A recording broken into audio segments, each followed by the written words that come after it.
স্থিতি, বর্তমান যে অবস্থা, মানুষ ঈমান নিয়ে চলতে, ভালো পথে চলতে খুব দুষ্কর বিষয় হয়ে যায়।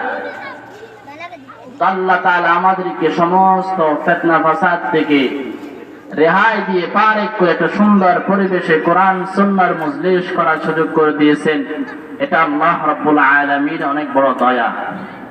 আল্লাহ তাআলা বলেন, কুল ইন কুনতুম তুহিব্বুনাল্লাহ ফাত্তাবিউনি ইউহিব্বুকুমুল্লাহ ওয়া ইয়াগফির লাকুম যুনুবাকুম ওয়াল্লাহু গফুরুর রহিম। আল্লাহ তাআলা বলেন, কুল ইন কুনতুম তুহিব্বুনাল্লাহ, হে দুনিয়ার মানুষ,